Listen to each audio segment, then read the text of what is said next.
ప్రభునందు నాకు అత్యంత ప్రియమైనటువంటి వారులారా, మన ప్రభువును రక్షకునైనటువంటి యేసుక్రీస్తు వారి యొక్క శుభనామములో మీ అందరికీ నా హృదయపూర్వకమైన శుభములు, వందనములు తెలియజేయుచున్నాను.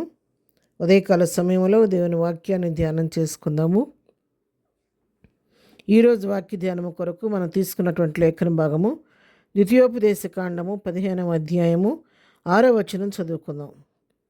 ఏలయనగా నీ దేవుడైన యెహోవా నీతో చెప్పి ఉన్నట్లు నిన్ను ఆశీర్వదించును గనుక నీవు అనేక జనములకు అప్పిచ్చేదవు కానీ అప్పు చేయవు, అనేక జనములను ఏలుదువు కానీ వారు నిన్ను ఏలరు. దేవుని నామమునకు మహిమ కలుగును గాక. ఈ లేఖన భాగాన్ని మనం గమనించినట్లయితే మరి దేవుడైనటువంటి యెహోవా తన ప్రజలు ఇశ్రాయేలుతో చెప్తున్నటువంటి మాటలు, వారి జీవితంలో వారికి ముందు వారికి కలగబోయేటువంటి ఆశీర్వాదాన్ని గురించి ప్రభువారు ముందే వారికి తెలియచేశారు. ఈ విధంగా మీరు స్వాధీనపరచుకోబోయే దేశంలో మిమ్మల్ని ఈ విధంగా నేను ఆశీర్వదిస్తానని చెప్పాను వారికి వాగ్దానం చేశారు. నేను స్వాస్థ్యం ఇస్తున్న దేశంలో మిమ్మల్ని ఆశీర్వదిస్తాను, నిశ్చయముగా ఆశీర్వదిస్తానని చెప్పని వారికి వాగ్దానం చేశారు.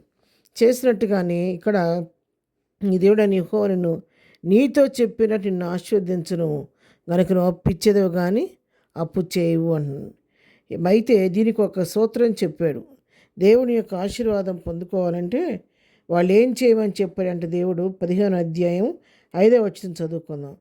కావున నేడు నేను నీకు ఆజ్ఞాపించిన ఈ ఆజ్ఞలన్నిటినీ అనుసరించి నడుచుకొనుటకు నీ దేవుడైన యెహోవా మాటను జాగ్రత్తగా వినిన ఎడల మీలో బేదలు ఉండరు. చూసారు, ఇక్కడ ఈ ఆశీర్వాదానికి ముందు చేయవలసింది ఏంటంటే ఇక్కడ దేవుడు చెప్తున్నాడు, దేవుడు నీకు ఆజ్ఞాపించినటువంటి ఆజ్ఞలన్నిటిని అనుసరించి నడుచుకుంటే నీ దేవుడైన యెహోవా మాటను జాగ్రత్తగా వినని యెడల మీలో అసలు బేదలనే వారు ఉండరు. నేను ఆయన మీతో చెప్పినట్టుగా మిమ్మల్ని ఆశీర్వదిస్తాడు.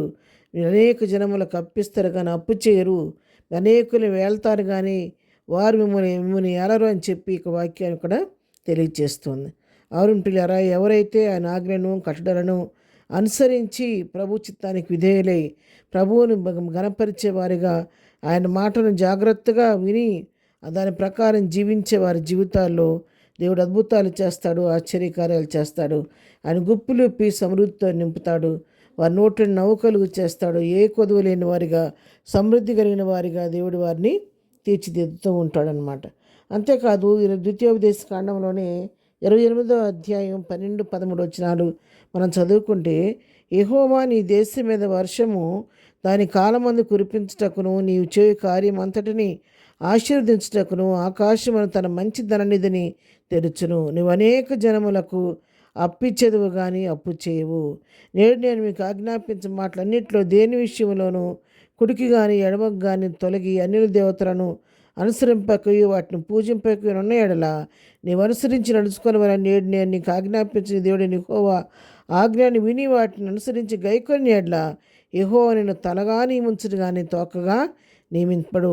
నీవు పైవాడుగా ఉండు కానీ క్రిందివాడుగా ఉండవు అని ఇక్కడ వాక్యం సెలవిస్తుంది. ఇక్కడ కూడా అవే మాటలు దేవుని వాక్యం సెలవు చేస్తుంది. ఆయన తన ఆకాశమైనటువంటి మంచి ధననిధిని తెరుస్తాడంట తన బిడ్డల కొరకు. ఆయన తగిన కాలం మందు వర్షం కురిపిస్తాడంట. ఆయన కార్యం చేయడానికి ఆశీర్వదించడం తన ఆకాశం అనే మంచి ధననిధిని తెరిచి వారికి ఆ సమస్తాన్ని సమకూరిస్తే వారిని అప్పిచ్చేవారిగా చేస్తా కానీ వారు అప్పు చేయరు అని చెబుతున్నాడు. అంతేకాదు ఆయన మరి ఇతర దేవతలను అన్ని దేవతలను పూజింపకుండా వాటిని అనుసరించకుండా దేవుని వైపు చూస్తూ ఆయన ఆజ్ఞలను గైకొని వారిని తలగా నియమిస్తాను కానీ తోగ్గా చేయనని ఇక్కడ వాగ్దానం చేస్తున్నాడు. పైగా ఉండు కానీ క్రిందవాడుగా ఉండవని చెప్పి దేవుని వాక్యం సెలవిస్తుంది. అవును ప్రియులారా, ఎవరైతే నన్ను గణపరచువారు నేను గణపరుస్తాను వాగ్దానం చేసిన దేవుడు, ఎవరైనా మాట విని ఆయన లోబడతారో వారిని కూడా ఏ కొదువు లేని వారిగా, సమృద్ధి కలిగిన వారిగా చేసి ఈ లోకంలో ఆశీర్వదించబడిన వారిగా దేవుడు చేస్తాడు. అట్టి కృప కొరకు మనం కూడా ప్రభు చిత్తానికి విధేయులమై ప్రభు దిచ్చే ఆశీర్వాదం కొరకు ఎదురు చూద్దాం. ప్రార్థన. ప్రేమగల తండ్రి, పరిశుద్ధుడైన మా ప్రియ ప్రభా, నీ పాదములకు వందనాలు. ఉదయకాలం మాకు ఇచ్చినటువంటి శ్రేష్టమైన వాక్య భాగాన్ని బట్టి నీ వందనాలు.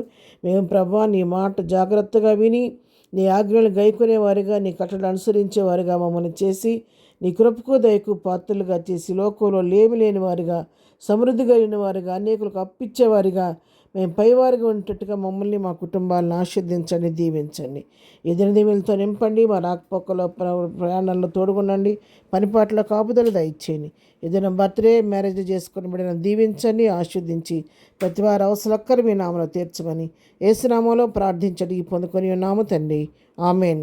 ప్రభు కృప సదాకాలం మనందరికీ తోడయుండి నడిపించును గాక. ఆమెన్.